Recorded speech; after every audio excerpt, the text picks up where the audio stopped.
They said, there's a riot that's broken out. There are tanks in the street, and people had to get home before the curfew. I sat in my wagon with my dog, and I watched the riot.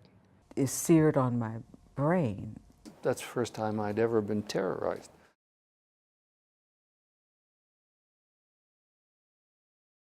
For 4 years, I was a Detroit Free Press paper boy.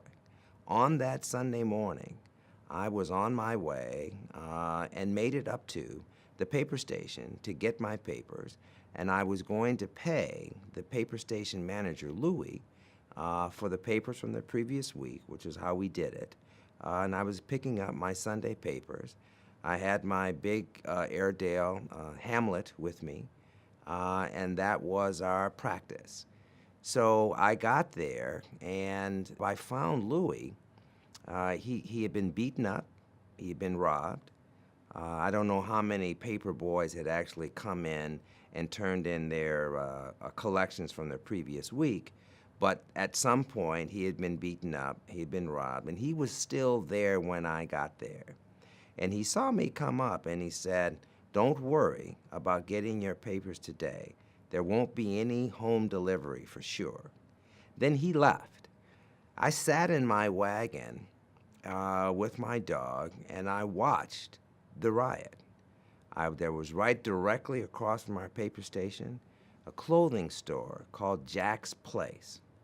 I saw a guy come out of the clothing store with 10 hats on his head, literally in a stack, and carrying bundles of things, of clothes, with them. There were people running around. There were policemen in the area.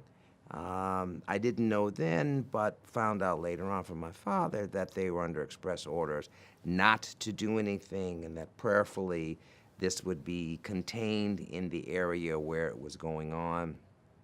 Unfortunately, that wasn't the case. Then a police officer came up to me and said, "Young man, I think you ought to go home." And I looked at him and I said, "You know what? I think you're right." So I grabbed my wagon, and interestingly, no one bothered me. I'm just a kid sitting there, and I don't think they were intimidated by my dog either, because he was not an attack dog. This was a big, friendly puff of hair that happened to be an Airedale. We went home. I woke my father up. It was about 4:45. And I said, "Daddy, I think the riot has started." He looked at me and he said, what are you talking about?" I described the scene that I just described to you. He called Mayor Jerome P. Kavanaugh then and said, "Mr. Mayor, this is Conrad Mallett Sr. My son just reported to me that he thinks the riot had started." The mayor reported to my father. Ray Girardin, who was then the police commissioner, and I had been on the phone for about an hour. "Meet me in the office as soon as you can." My father got up, got dressed. My mother and I did not see him for 3 days. We all were performing at the Fox Theater at a Motown review.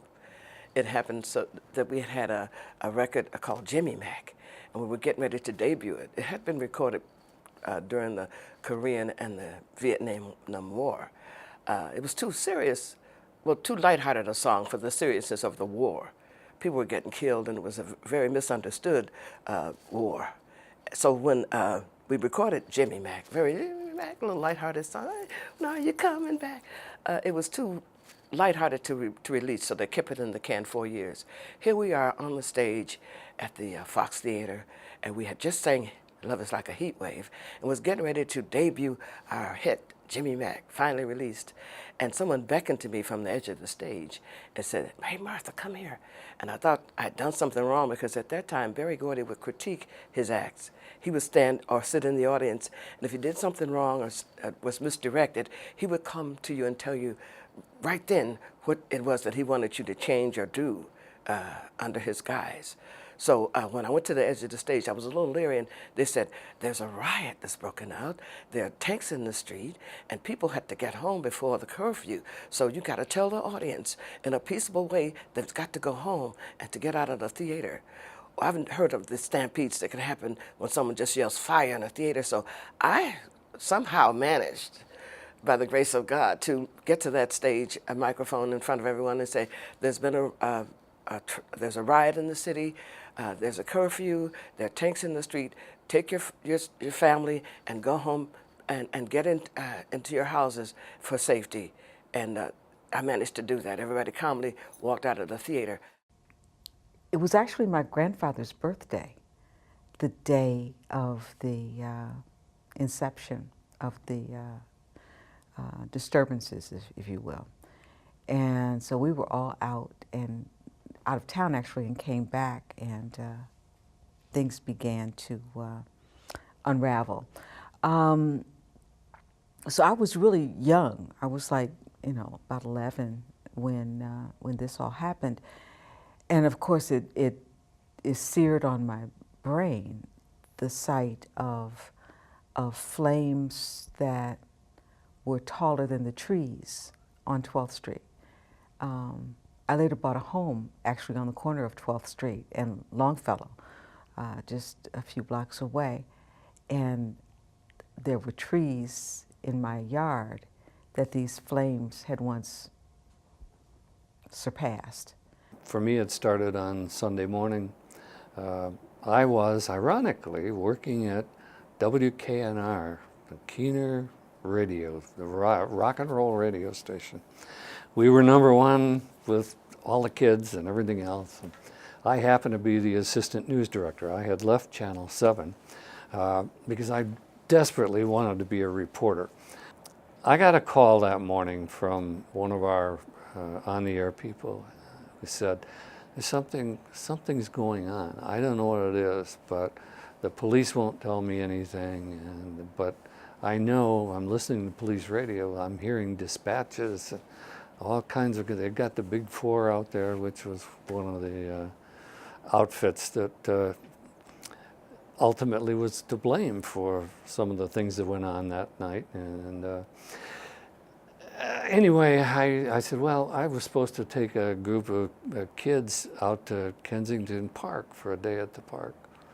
And instead I said, I better go downtown and see what's going on. So I drove downtown and got off Grand River, and all hell was breaking loose. All this lawlessness was taking place around me. Stores were being looted. It was unbelievable. I was 24 years old. I thought I was a pretty smart kid. I was doing well in my chosen profession. And I had no experience with the lawlessness that I was confronted with. I stopped at a red light at Grand River and Joy Road by the Riviera Theater as crowds surged into the streets.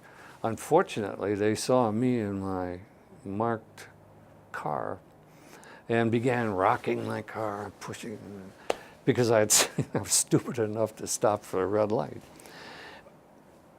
I was frightened. And why not? They were screaming at me, "Go home, Whitey. You don't belong again," and various epithets. Those are indelibly etched in my mind because that's the first time I'd ever been terrorized. I grew up with a great respect for the law, and yet I was amid this wash of lawlessness. Frightening, frightening. It started on 12th Street and kept going and going and going, and we thought that we could contain it, but we couldn't. It was moving rapidly.